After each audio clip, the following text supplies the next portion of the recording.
for this opportunity to speak. My name is David Munene, and I am speaking today on behalf of the NGO Major Group, Women and Youth and Children. Distinguished delegates, we are nearing the end of this UNEA, yet we fear that we will be leaving here with heavy hearts. Whilst many inspiring solutions and examples have been shared throughout this week, too often the negotiations and discussions here have been too shallow. We are bitterly disappointed that there was so much opposition to addressing vital areas such as deforestation, overconsumption, and sustainable agricultural supply chains and global chemicals pollution.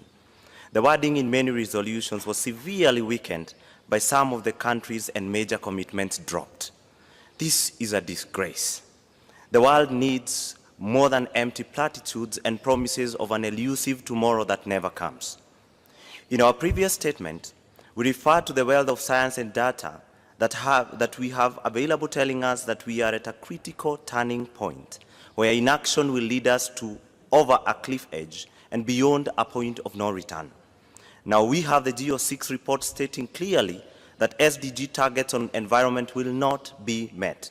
This means that the promises to ourselves and to our children that they would not be left behind are crumbling in front of our very eyes. We need urgent action and solid commitments for transformative change.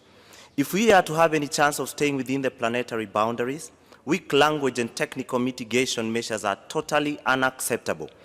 Thousands of students in the streets, hundreds of thousands of youth groups and NGOs, including faith-based organizations, are calling on you to establish unity of purpose to address these fatal challenges. Dear Member States, we remain your indispensable partners. Our community is full of dedicated experts and leaders ready to work with you to solve the crisis we face today. However, we need all of us alive to do this. Therefore, we urge you to protect environmental defenders who work on the front line and too often find themselves under attack for standing up for our future. Our planet needs saving.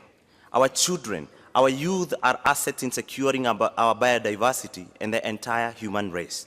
The planet's climate and ecosystems will recover once we stop the environmental crisis.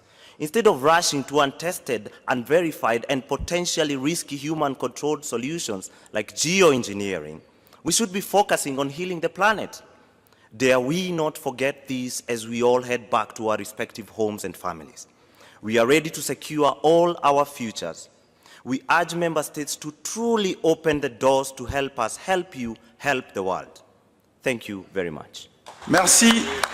Merci, Monsieur Munene, pour votre déclaration.